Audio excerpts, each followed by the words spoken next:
Lunes ng umaga, isang ordinaryong araw sa Next Wave Technologies, ang pinakamalaking software company sa bansa. Sa bawat palapag, maririnig ang tunog ng mga keyboard, ang halakhakan ng mga empleyado at ang mabangong amoy ng kape na nagsisilbing gasolina ng mga programmer. Ngunit sa loob lamang ng ilang segundo, ang katahimikan ay napalitan ng sigawan. Mabilis na nag-blink ang mga ilaw ng server room. Ang mga monitor ay nagsimulang mag-flicker at isa-isang nagkaroon ng pulang error message sa lahat ng computer. Nagulantang ang lahat ng empleyado mula sa HR hanggang sa IT department. "Sir, ayaw magbukas ng mga system namin. Nalock po ang mga files, pati backup." Tumakbo ang mga IT personnel papunta sa server control room. Dala-dala ang kanilang mga laptop. Sa gitna ng kaguluhan, bumukas ang pinto ng opisina. Ang CEO ang lumabas na si Lance.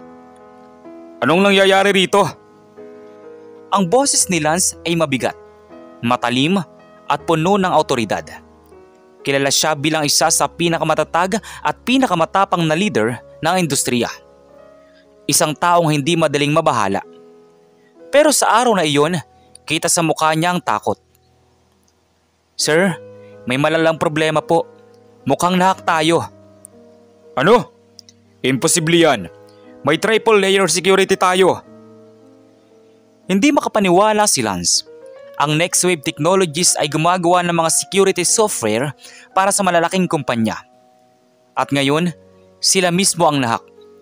Parang sampal sa mukha ng buong korporasyon. "Hindi pa namin alam kung anong klase ng virus, sir. Pero lahat ng system na-encrypt. Wala pong makapasok." Tumigil si Lance. Huminga ng malalim at tiningnan ang malaking monitor na nagsusumigaw ng pula. "System breach detective. Access denied." Sa labas ng opisina, habang abala ang lahat, may isang lalaking tahimik na naglilinis ng sahig. Si Rolly, ang janitor. Wala siyang kamalay-malay sa nagaganap na krisis. Bit-bit ang map, pinupunasan niya ang mga bakas ng kape na tumapon sa sahig. "Che, sayang tong kape. Ang bango pa naman," sabi ni Rolly.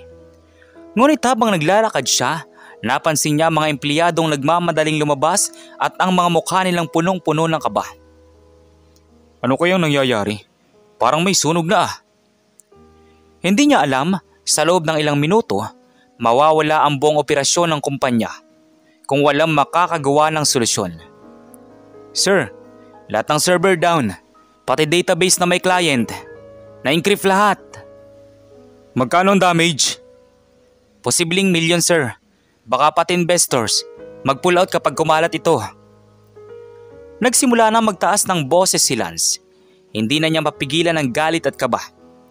"Gavin, trabaho mo yan. You said our system was unbreakable." "Ginagawa ko naman po lahat, sir. Pero sobrang advance. Yung code, parang hindi gawa ng tao." Ang lahat ng tao sa paligid ay nanahimik. Tanging tunog ng mga keyboard at beep ng system alarm ang maririnig. Habang nangyayari ito, sa lobby, nakaupo sa maliit na bangko ang isang batang lalaki na naglalaro sa tablet. Siya si Genesis, anak ni Rolly. Habang naghihintay sa kanyang ama matapos maglinis, napansin niyang nagbago ang wifi connection ng kumpanya. Bigla itong nagbigay ng kakaibang signal sa tablet niya. Dahil doon ay na-curious siya. Binuksan niya ang isang diagnostic app na siya mismo ang gumawa. "Weird, bakit ganito ang traffic ng data nila?" sabi ni Genesis. Sa murang edad na walang taon, sanay na si Genesis sa mga code. Hindi siya ordinaryong bata. Madalas siyang maglaro ng coding puzzle, gumagawa ng minigames at minsan ay inaayos ang lumang laptop ng ama. Ngunit hindi niya alam na ang mga simpleng linya ng code na nakikita niya ngayon ay konektado sa pinakamalaking krisis ng Next Wave Technologies. Parang may AI signature, tong malware, sabi ni Genesis sa sarili. Sa kabilang banda, bumalik si Rolly sa janitor's locker room. at pinulot ang maliit na lunchbox na dala ng anak niya. Nang makita niya si Genesis na abala sa tablet ay ngumiti siya. Anak, tapos na ako rito. Tara na, baka mainip ka na dyan. Tay, may kakaiba sa wifi nila. Parang may umaatake. Ay naku anak, hacker na naman yan. Laro mo na naman siguro yan. Hindi po tay, totoo po to. Hindi siya pinansin ni Rolly. Akala niya nag-iimbento lang si Genesis. Tulad ng mga bata na mahilig maglaro ng spy o detective. Pero sa taas ng building, nagsimula na ang tunay na panik. Gavin, shout down the main network bago lumala. Hindi na po pwedeng i-shutdown sir. Sila na ang may control sir. Nagkatinginan silang lahat. Ilang segundo ng katahimikan bago pumutok ang boses ni Lance. This can't be happening! Bumagsak siya sa kanyang upuan. Hawak ang ulo. Ang lahat ng pinaghirapan niya sa loob ng 10 taon, ang kumpanya, ang reputasyon at ang tiwala ng mga kliyente mawawala sa loob lang ng isang araw. Sir, baka wala na tayong magawa. Habang bumubuhos ang kaba sa bawat empleyado, si Genesis naman sa ibaba ay patuloy na nag-o-observe. Sa maliit niyang tablet, nakita niya ang pattern ng hacker's attack. May butas, isang maliit na error sa code. At sa isip niya, alam niyang kaya niyang ayusin iyon kung papayagan lamang siya.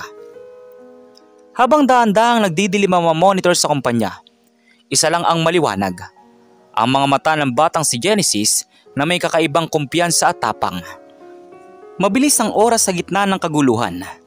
Sa loob ng Next Wave Technologies, tila bumagsak ang mundo ng bawat empleyado. Lahat ng screen ay kulay pula.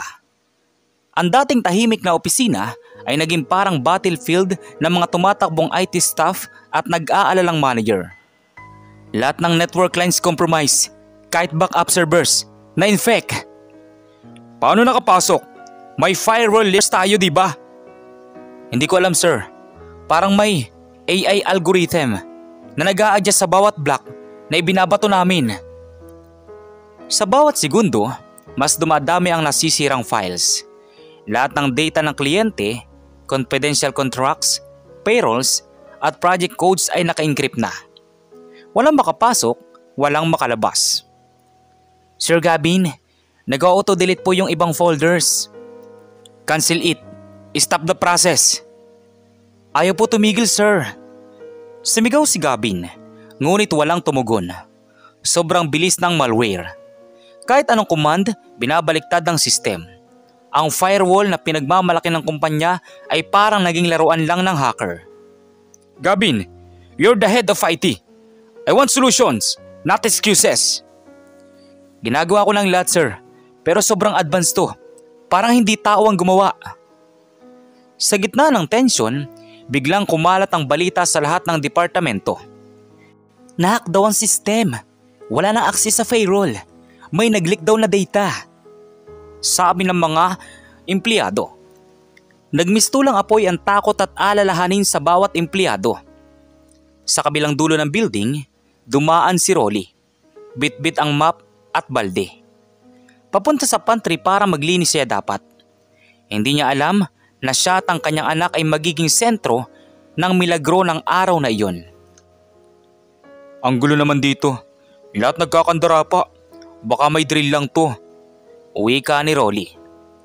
Habang nililinis niya ang sahig, dumaan ang ilang empleyado. Puro pagod, pawis at kaba ang nakikita niya sa mukha ng mga ito. Mula sa malayo, napansin ni Rolly si Lance at Gavin na nagtatalo sa conference room. Si Sir Lance, parang di na alam ang gagawin ah. Ni Rolly. Ngunit sa lobby, si Genesis ay patuloy pa rin nagmamasid sa kanyang tablet. Nakaupo lang siya sa gilid. Suot ang lumang backpack at may candy sa bibig.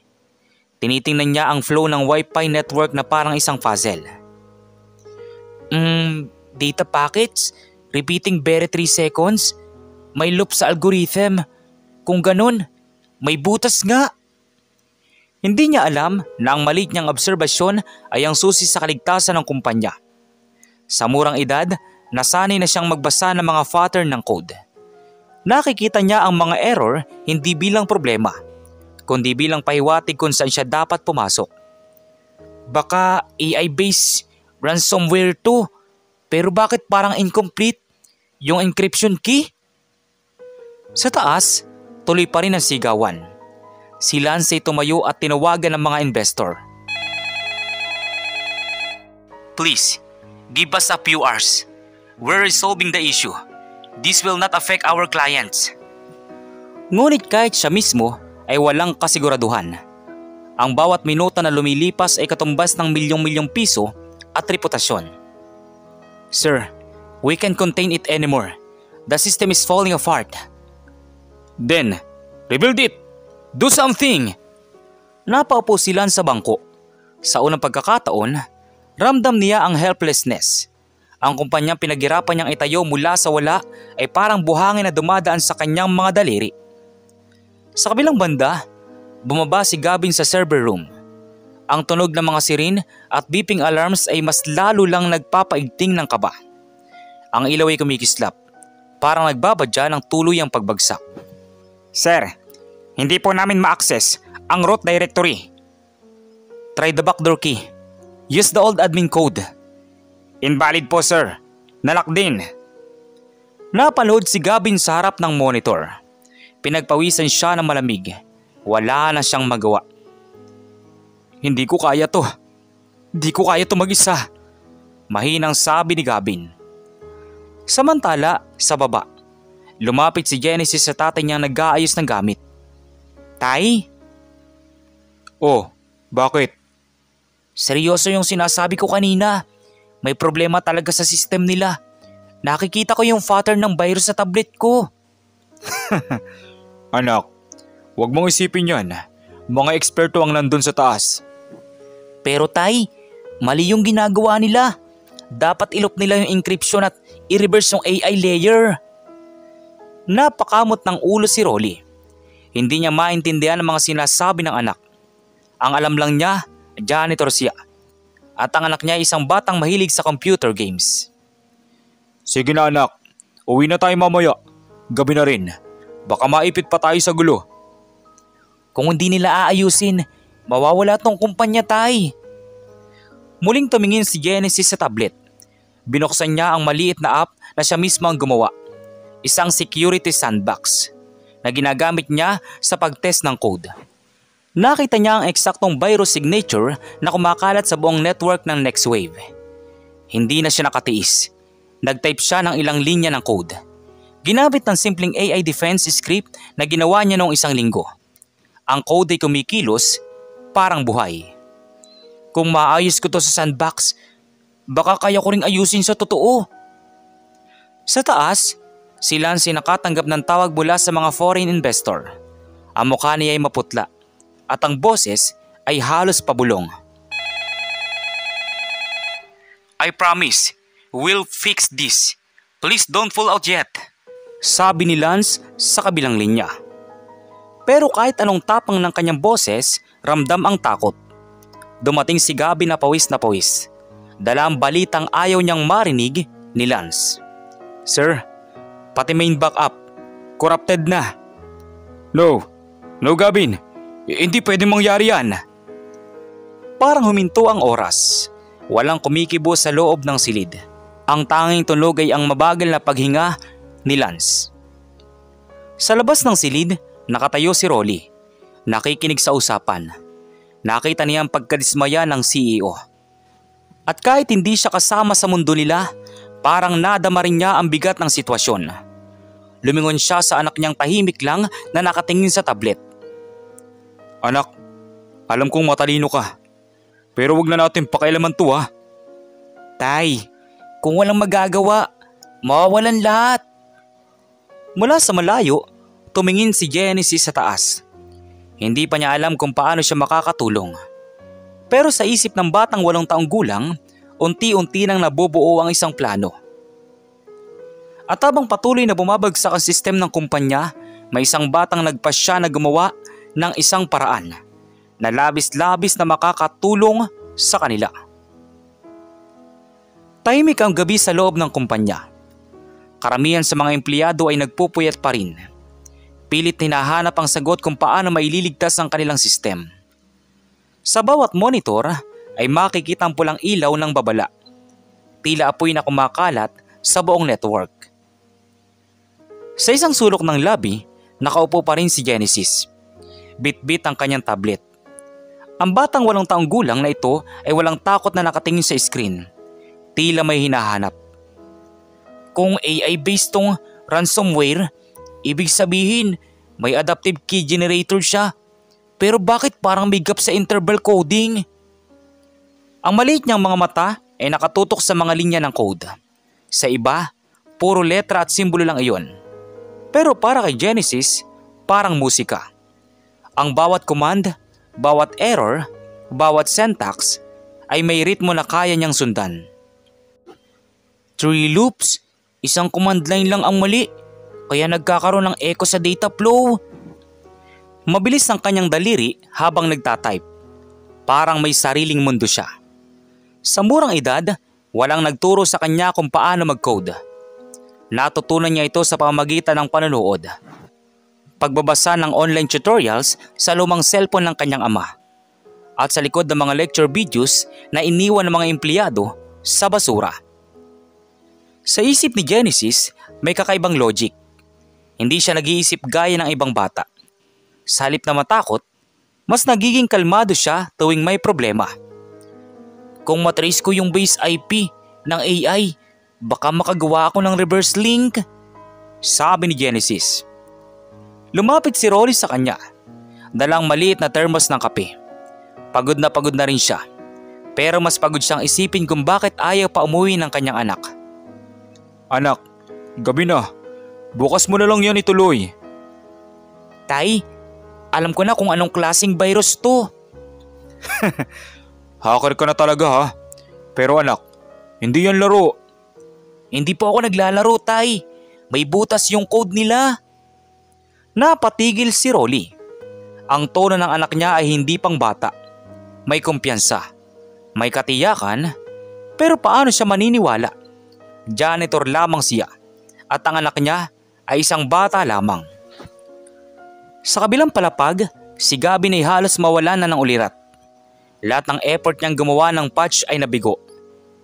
Ang mga empleyado ay isa-isang umuupo sa sahig. Pagod at tulala. We've tried everything. Wala nang silbi ang buong sistema. Hindi ako susuko. Tawagin mo lahat ng tech partners natin. Ipaglaban natin to. Ngunit kahit ang CEO na si Lance ay halatang nanginginig ang kamay habang humahawak ng telepono. Sa likod ng kanyang tapang, natatakot siya. Samantala, si Genesis ay nagsimulang mag-sketch ng diagram sa lumang papel na nakita niya sa desk ng tatay niya. Kung ang AI virus ay nagre-react based sa user defense pattern, pwede kong linlangin gamit ang isang mirror algorithm. Gagamit ako ng pulse packet feedback para isipin ng virus na siya mismo ang umaatake sa sarili niya. Hindi alam ni Genesis na ang ginagawa niya ay isang advanced cybersecurity maneuver. Isang bagay na hindi pa nagagawa ng mga professional sa kumpanya. Sa gitna ng kanyang pag-aaral, biglang tumunog ang cellphone ni Rolly. Isang alert mula sa security department. All system may permanently shutdown in 10 minutes. Anak, ano bang ginagawa mo riyan? Malapit na magsara yung building. Tay, kailangan kong subukan to. Subukan? Anak, hindi yan basta-basta. Kung tama ako, maayos ko yung system nila kahit hindi ako nakalagin sa admin. Napatulala si Rolly. Hindi niya maintindihan. Pero nakita niya sa mga mata ng anak niya ang tapang at talino na parang hindi pangkaraniwan. Hinayaan niyang magpatuloy ito. Sa tablet ni Genesis, unti-unti niyang tinype ang reverse AI logic command. Isang simpleng code na magpapabaliktad sa utos ng virus. Ang mga mata niya ay kumikislap sa liwanag ng screen. Come on, kaya ko to. Wika ni Genesis. Sa taas, biglang napansin ni Gabi na bumagal ang pagkalat ng virus. Nagulat siya. Wait, sir, Something's happening. The system is stabilizing. What do you do? Wala pa akong ginagawa. Nagkatinginan sila. Ang mga ilaw sa server ay biglang kumurap. Mula pula, naging dilaw, hanggang sa unti-unting pumuti. Sa ibaba, si Genesis ay ngumiti. Gumana ang test code niya sa sandbox. Ibig sabihin, may pag-asa. Kung iran ko to sa main network, baka magbalik lahat ng files nila. Tumingin siya sa kanyang ama. Tay, may paraan ako. Ha? Anong paraan, anak? Kailangan kong makapasok sa server room. Napatigil si Rolly. Ang server room ay nasa pinakamataas na palapag. Bawal pasukin ng kahit sinong empleyado na walang clearance, lalo na ng isang janitor at ng anak niya. Anak, hindi pwede. Pulis na yan sa taas, sa dami ng security. Tay, kung hindi ko gagawin, tuluyan ang mawawala tong kumpanya. Lahat mawawalan ng trabaho. Ikaw rin po. Tumingin si Rolly sa anak niya. Ang batang akala niya ay mahilig lang maglaro, pero ngayong gabi parang ibang tao ang nasa harap niya. Matatag ito, determinado at alam ang lahat ng ginagawa. Genesis anak, sigurado ka ba? Opo tay, hindi ko sila pababayaan. Sa sandaling iyon, napagtanto ni Rolly na minsan kahit ang pinakamaliit na tao ay kayang gumawa ng pinakamalaking bagay. Hindi niya alam kung paano o bakit, pero pinili niya magtiwala sa anak niya. Sige anak, pupunta tayo sa server room. At sa unang pagkakataon, sabay silang umakyat ng palapag. Ang janitor at ang anak niyang maliit pa lamang, ngunit puno ng tapang. Habang papalapit sila sa lugar kung saan nagaganap ang pinakamalaking krisis sa kumpanya, tumitibok ang mabilis ang puso ni Rolly. Ang bawat takbang ay parang laban sa pagitan ng duda at pag-asa. At sa bawat segundo, papalapit sila sa sandaling magbabago sa takbo ng kanilang buhay. Samantala, sa kabilang banda naman, ang opisina ni Lance Velasquez, CEO ng LTech Industries, ay tila naging battlefield. Sa labas, maririnig ang mga tawag ng mga investors, ang sunod-sunod na alarm ng mga kompyuter, at ang kaba ng bawat empleyado. Ang buong kumpanya ay nakasalalay sa isang milagro na hanggang ngayon ay hindi pa dumarating. Ang mga mata ni Lance ay pula na sa puyat at galit.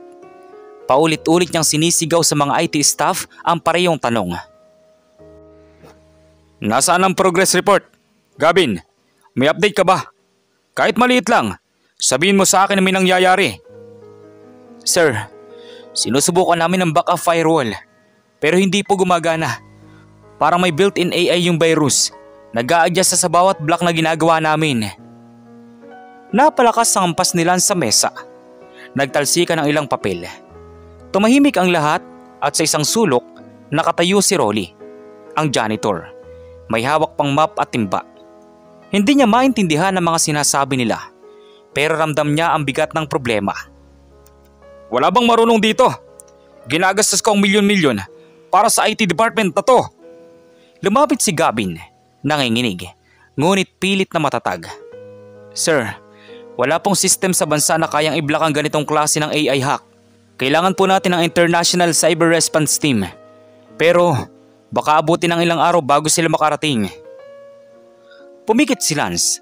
Ang ideyang iyon ay parang hatol. Ilang araw ng downtime ay katumbas ng pagkamatay ng kanilang kumpanya. Ilang minuto pa lang, nawawala ng milyon-milyon sa stocks. Sa kabila ng lahat, nakatayo si Rolly.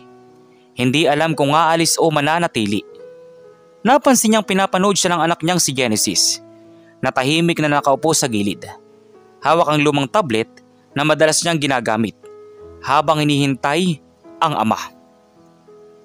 Lumapit si Rolly sa anak. Anak, uwi na tayo. Hindi ko dapat nandito. Magulo rito. Tay, yung nasa monitor nila, virus po yan, pero parang may butas sa code. Napakunot ang noo ni Rolly. Hindi niya ganoong naiintindihan, pero ramdam niyang seryoso ang anak niya. Ha? Butas? Anong ibig mong sabihin, anak?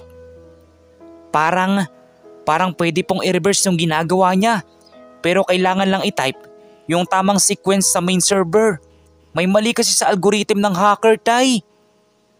Ngunit bago pa man makasagot si Rolly, muling sumigaw si Lance. Rolly, bakit nandito pa kayo? Alisin mo muna ang anak mo rito. Hindi ito lugar ng bata. Opo sir, pasensya na po. Wika ni Rolly. Habang papalayo sila, hinawakan ni Genesis ang kamay ng kanyang ama. Ang mga mata ng bata ay puno ng determinasyon. Tay, baka kaya ko pong ayusin yan. Napatigil si Rolly. Ang simpleng linyang iyon ay parang isang apoy sa gitna ng dilim. Pero agad din siyang natauhan. Anak, huwag kang magbiro. Hindi ito tulad ng mga laro mo sa tablet. Bilyon na nakatayo dito. Hindi po ako nagbibiro, Tay. Alam ko yung code. Ginamit na yan sa online forum dati. May bagyong AI na yan.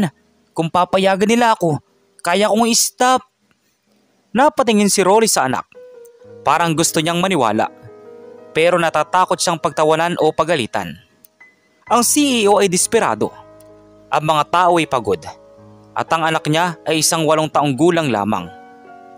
Ngunit sa gitna ng gulo, may isang boses sa loob ni Rolly na nagsasabing, bakit hindi? Wala namang mawawala. Lumapit siya sa opisina ni Lance, nanginginig ang tuhod, pero pinilit niyang magpakatatag. Sir, pwede po bang subukan ang anak ko? Napatahimik ang lahat, walang gumalaw. Tila naputol ang lahat ng tunog ng buong opisina. Si Lance ay napatingin at nagulat sa sinabi ni Rolly. Ano raw? Ano sabi mo, Rolly? Sir, sabi niya po, baka kaya niyang ayusin yung sistema. Natawa si Gavin, isang mapang-asar na tawa na narinig ng lahat. Sir, anak po ni Rolly yan, 8 years old, hindi to science fair. Rolly, naintindihan mo ba kung gaano kalaki yung sitwasyong to? Hindi to laro ng bata. Ngunit bago makapagsalita si Rolly, sumingit si Genesis. Tumayo siya sa tabi ng kanyang ama at tiningnan ng diretso si Lance. Sir, yung virus po ay variant ng AIX ransomware. Based sa code and structure, kung gagamit po kayo ng manual patch gamit ang command line, pwede pong mabawi ang mga files bago mag-rebuild yung AI. Lahat ay napatingin sa bata, maging si Gavin, na kanina'y nagmamayabang ay biglang natahimik. Ang terminong binanggit ng bata ay eksaktong parehong term na pinagdedebatehan nila kanina sa boardroom. Paano mo alam yung mga salitang yun? Matagal ko na pong pinag-aaralan sa forum, sir. May patch po akong ginawa dati para sa ganitong klaseng AI. Napatahimik si Lance. Walang makapaniwala. Pagkatapos ng ilang segundo ng katahimikan, bumuntong hininga siya. Kung totoo yung sinasabi mo, ipakita mo. Dahil doon nanganig si Rolly. Hindi niya alam kung tama bang ginagawa niya. Pero sa unang pagkakataon, nakita niya sa mga mata ng kanyang anak ang kumpiyansa ng isang taong ipinanganak para rito. Gavin, ihanda ang access. Bigyan niyo ng terminal ang bata. Ito na ang huling pag-asa natin. Habang nagmamadaling inilalagay ni Gavin ang temporary access sa isang terminal, napatingin si Rolly sa anak niya. Anak, sigurado ka ba? Tay, kaya ko to. Magtiwala lang po kayo. At sa unang pagkakataon, ang isang CEO, isang janitor at isang 8 taong gulang ay magkasamang haharap sa pinakamalaking laban ng kumpanya laban sa isang invisible na kaaway, isang hacker. Samantala sa kabilang banda naman, tahimik ang buong LTech Industries habang papalapit si Genesis sa gitna ng operations floor. Lahat ng empleyado, mga IT staff at maging ang mga managers ay nakatitig sa kanya. Isang maliit na batang may hawak lang ng tablet at determinadong tingin. Sa gitna ng tensyon, naroon si CEO Lance Velasquez, nakatayo sa harap ng glass wall ng command center. Sa kanyang tabi si Gavin, halatang hindi kumbinsido sa gagawin. Bata, anong pangalan mo? Genesis po, anak po ako ni Mang Rolly. At sabi mo, kaya mong ayusin ang system ko? Opo sir, Pero kailangan ko pong makita ang root access ng main server. Doon po kasi nagsimula yung infection. Napangisi si Gavin, bagyang nagtaas ng kilay. Sir, kung pagbibigyan natin to, mawawala tayo sa oras. Bata pa lang yan. Baka lalo pang masira ang system. Tama ka, Gavin. Pero kung totoo yung sinabi niya, baka siya lang ang makapagliligtas sa atin. Napatahimik si Gavin. Hindi siya makapaniwala na pinagkakatiwalaan ni Lance ang isang 8 taong gulang na bata. Samantala si Rolly ay nakatayo lamang sa gilid, nanginginig sa kaba. Sir, kung sakaling may mali po, ako po ang mananagot. Hindi, Rolly. Minsan, kailangan nating maniwala kahit sa imposible. Bigyan ng akses ang bata. Nagsimula na magtipon ng mga empleyado sa paligid. May ilan ang napapailing. Ang iba na may nag-uusap-usap sa takot at duda. Pero si Genesis, kalmado lang. Umupo siya sa harap ng malaking terminal. Huwag mo masyadong galawin yan, bata. Delikado yung sistema. Delikado po talaga, sir. Pero mas delikado kung walang gagawa. Tumahimik si Gavin. Hindi makasagot. Sa unang pagkakataon, isang bata ang nagsabing may alam siyang hindi niya kayang tanggihan. Lumapit si Lance at pinagmasdan ang ginagawa ni Genesis. Ang maliit na mga daliri ng bata ay mabilis sa pag-type. Nagbubukas siya ng command prompt. Pumapasok sa mga layer ng security at inilalabas sa mga encrypted na file.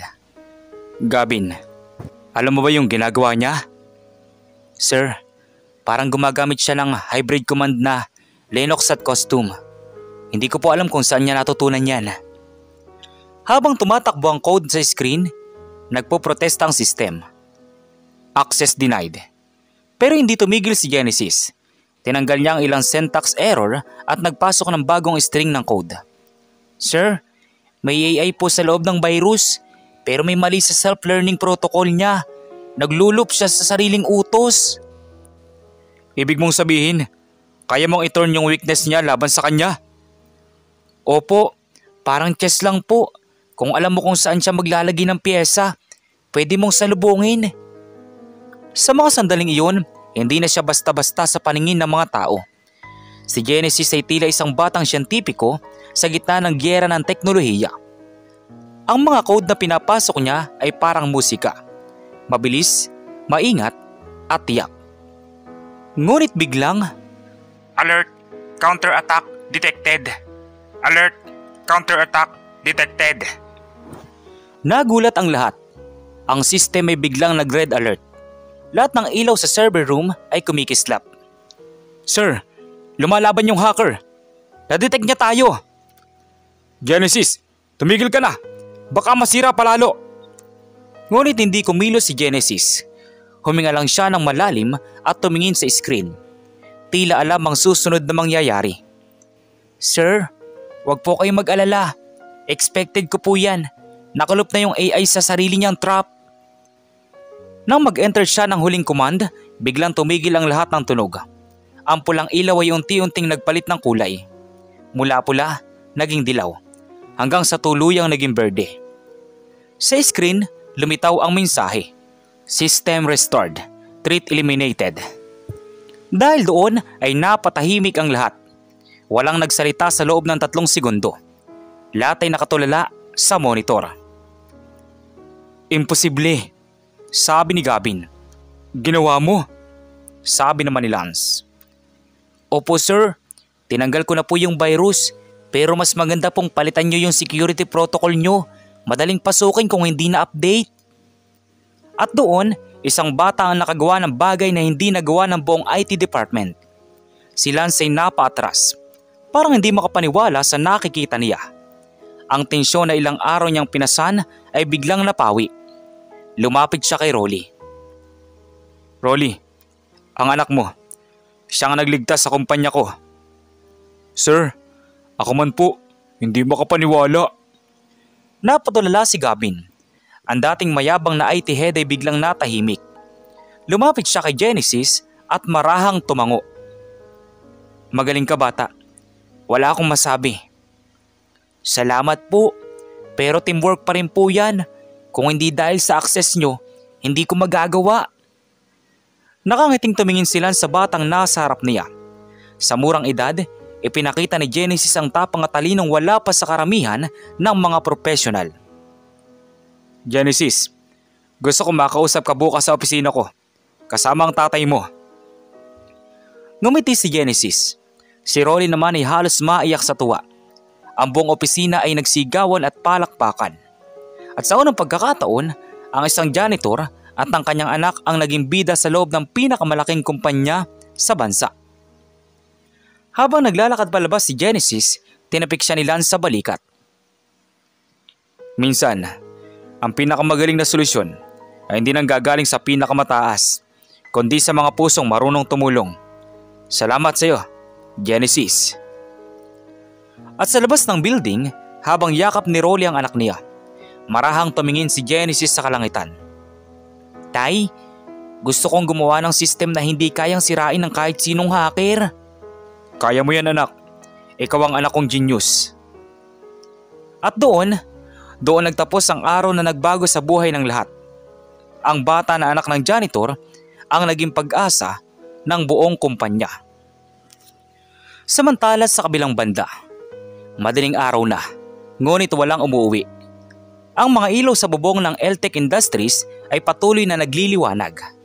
Wala nang kaguluhan, pero may halong kaba at pagkamangha sa hangin. Sa loob ng server room, malamig at tahimik. Tanging tunog ng mga makina ang maririnig. Sa gitna ng lahat ng iyon, nakaupo si Genesis, ang 8 taong gulang na batang nagligtas sa kumpanya.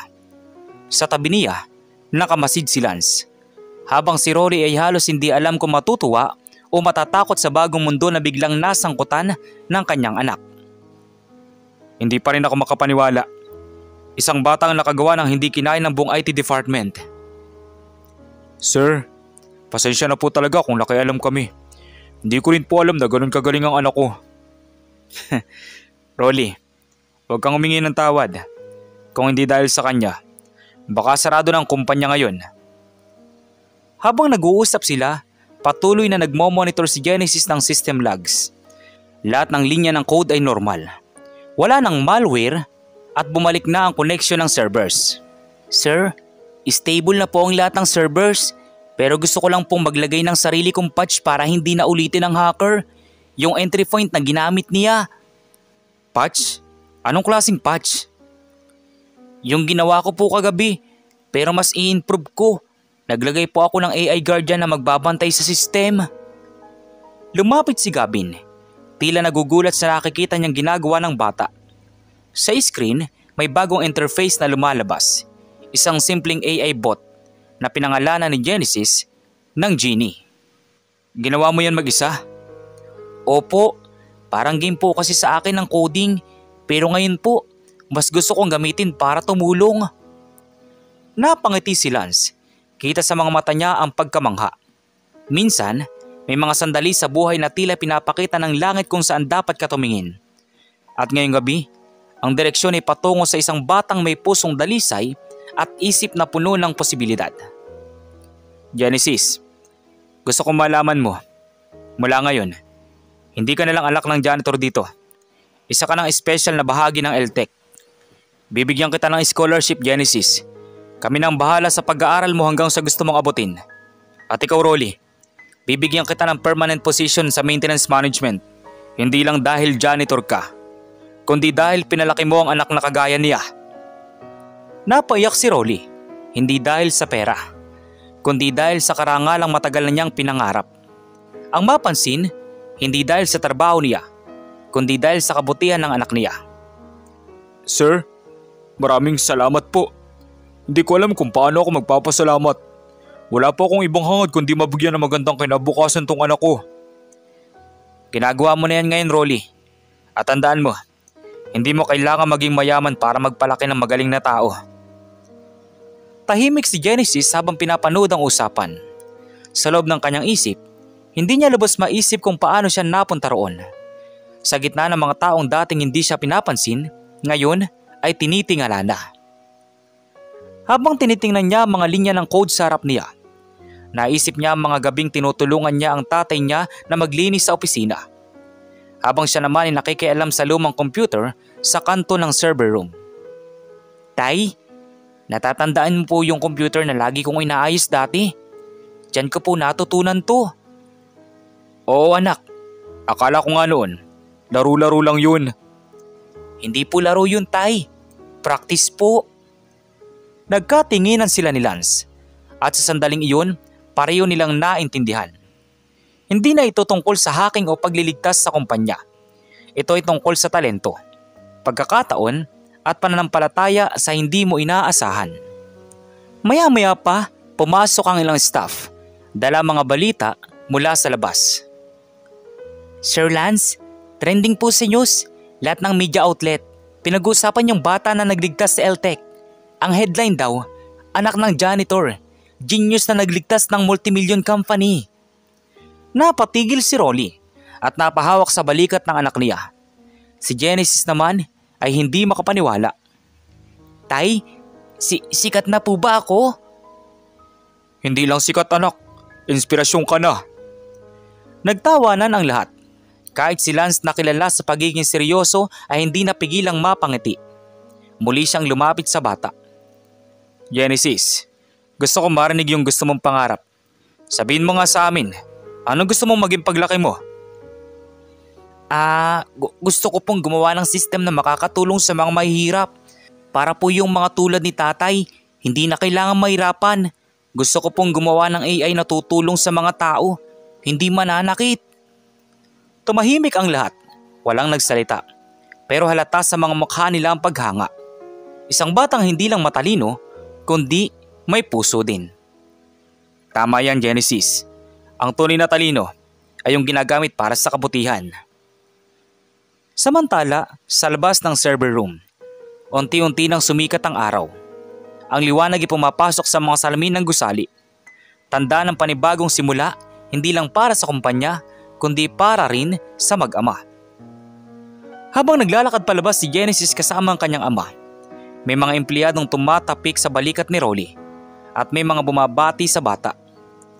Good job kid, ikaw ang hero namin. Salamat po, pero teamwork lang po yan. At bago sila lumabas ng gusali, huminto sila sa pintuan. Tumingin sa mag-ama at nagsabing, Rolly, Genesis, salamat. Dahil sa inyo, hindi lang kumpanyang nailigtas, kundi pananampalataya ko rin sa mga tao. Ngumiti si Genesis. Bit-bit ang lumang tablet na minsan pinaglalaro niya. Ngayon ay simbolo na ng pag-asa. At sa paglalakad nila palabas ng gusali, ang unang sinag ng araw ay tumama sa kanilang mukha. Tanda ng isang bagong yugto sa kanilang buhay. Samantala sa kabilang banda naman, makalipas ang ilang buwan mula sa insidenteng muntik lang ikabagsak ng kumpanya, unti-unti nang bumalik sa normal ang takbo ng iTech Corporation. Pero sa pagkakataong ito, may malaking pagbabago. Hindi lang sa sistem, kundi sa puso ng bawat empleyado. Dahil sa bata ngayon, sa tulong ni Genesis, muling bumangon ang iTech. Kaya ngayong araw, opisyal kong inaanunsyo ng ating bagong cybersecurity program ay pangangalanang Project Genesis. Dahil sa sinabi ng CEO na si Lance ay nagpalakpakan ng buong silid. Nakatingin si Rolly sa anak niya sa gilid at halatang proud na proud. Hindi ko talaga inakalang darating tong araw na to anak. Dati, habang naglilinis ako ng saig, pangarap ko lang na makita ka makapasok sa opisina. Pero ngayon, ikaw na ang dahilan kung bakit may kumpanya pa sila. Tay, kung hindi dahil sa'yo, hindi ko matututunang magpursige. Noong nag-aaral ako mag-isa sa lumang computer na nasira mo noon, lagi kong iniisip, balang araw, gusto kong makagawa ng pagbabago. Si Genesis, dating anak ng janitor, ngayon ay opisyal ng Head of Cybersecurity ng kumpanya. Ang pinakabatang opisyal sa kasaysayan ng iTech. Genesis, gusto ko magpasalamat. Hindi mo lang nailigtas ang kumpanya. Pinalakas mo rin kami. At Rolly, kung ano man ang plano mo sa inaharap, tandaan mo, palaging bukas sa iyo ang pintuan din, tulad sa iyong anak. Wala po yun Sir Lance. Salamat din po. Pero gusto kong balang araw makapagpatayo rin ng foundation para sa mga kabataang mahihilig sa computer pero walang kakayahang mag-aral. Yan ang gusto kong marinig, Genesis. Katalinuhan mo, may puso ka pa din. Lahat sila'y ngumiti. Si Rolly ay tahimik lang, nangingilid ang luha sa saya. Lumipas mga taon, naging inspirasyon si Genesis sa marami. Si Rolly, ang dating janitor, ay nagturo ng disiplina at kababaang loob sa mga bagong empleyado. At si Gavin, na minsang natakot mawala ng lahat, ay natutong maniwala sa kakayahan ng bawat tao, anuman ang kanilang pinagmulan. Anak, tinan mo yung mga ilaw sa baba. Ganyan ang buhay. Kahit gaano kadilim, may sindi pa rin kung marunong kang maniwala. Tay, ikaw lang po ang ilaw ko.